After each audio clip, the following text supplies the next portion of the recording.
Alright, let's be honest, not every team's going to compete for a Super Bowl this year. Out of the 32 teams in the NFL, maybe a quarter of them have a legitimate chance of being the last team standing. And after going over who I could realistically see winning the whole thing, I came up with a list of 10 teams. We will call this list the Contenders and the Pretenders of 2023. Here's a list of the teams that barely missed the cut for me. Jacksonville, Pittsburgh, Miami, and Cleveland. Jacksonville and Pittsburgh, I like the direction, but they still feel like a year away.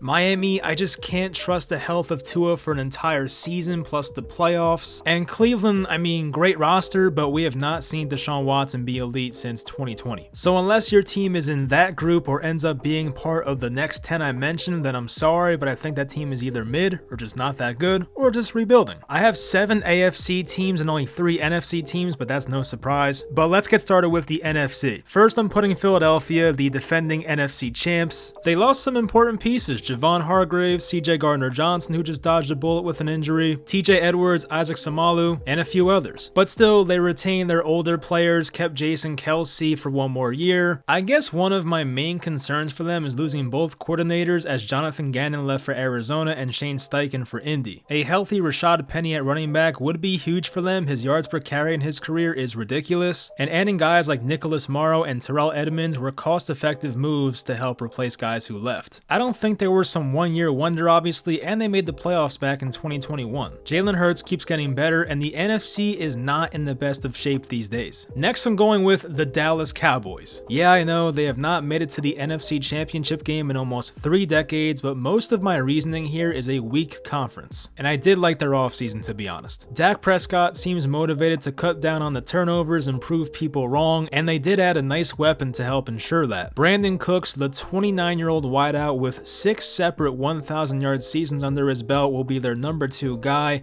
and Michael Gallup will now be a full year removed from his ACL tear. I love the Stephon Gilmore pickup. Even if he's almost 33, the guy still looked really good last year. Their run defense has been a problem lately, but taking Mozzie Smith in round 1 will help shore up that weakness. If Cooks and Gilmore look spry, you can make an argument that they're a top 3 team in the NFC. Last NFC team is obviously San Francisco. It's funny how we don't know who their quarterback is, but we still consider them an elite team regardless. They have 3 good options, and based on their injury luck at that position in recent years, it's good to have that insurance. Or maybe they trade Sam Darnold, I don't know. Now, they had some losses like Jimmy Garoppolo, Mike McGlinchey, Samson Ebukam, but did gain Javon Hargrave and Sam Darnold. This division in the NFC West is not nearly as scary as it was a couple years ago, with the Rams taking a step back, and especially the Cardinals, who are supposed to be a really bad team in 2023. Their O-line is not dominant like it once was, but they still have their most important spot locked down at left tackle with Trent Williams. With these offensive weapons, competent quarterbacks, and Kyle Shanahan,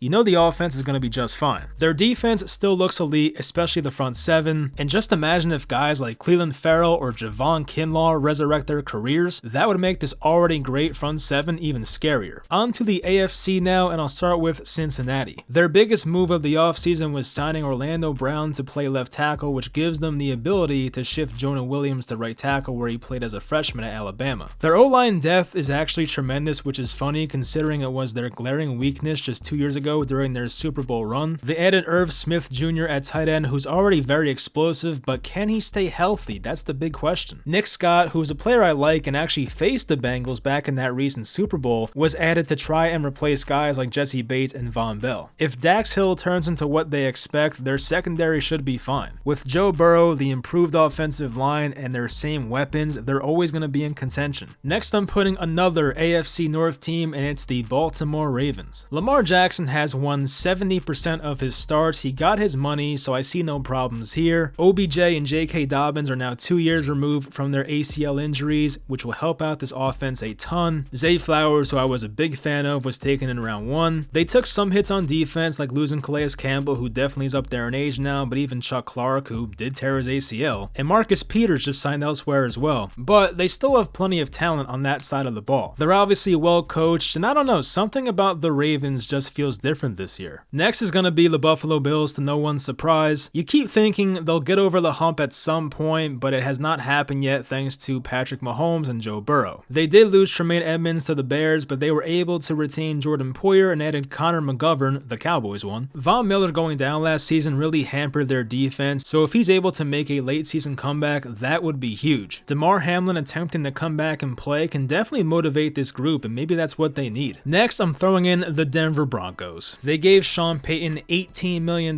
per year for a reason, and I don't think Russell Wilson forgot how to play football because of one bad season. Their roster is still very good, but it does hurt playing in that tough division, I will say that. Their offensive line got better despite losing Graham Glasgow, but they added Mike McGlinchey and Ben Powers. Assuming Russell Wilson is back, I don't see a reason why this team should have less than 9 wins. They'll still have a top 10-ish defense and a balanced offensive attack. We'll find out pretty early in the season how impactful Sean Payton's presence is on this team and how bad or maybe how good Russell Wilson is in 2023. Next is Kansas City. 2 chips in 4 years, the best quarterback on the planet, arguably the best coach, is a recipe for success. I guess there are some questions as Jawan Taylor replaces Orlando Brown along with Frank Clark and Juju Smith-Schuster departing. It'd be great for them if Sky Moore or Kadarius Toney broke out, but they won the Super Bowl last year without a dominant receiver not named Travis Kelce. They do rely on a lot of young guys to play key roles, but with that nucleus of Mahomes, Kelce, Reed intact,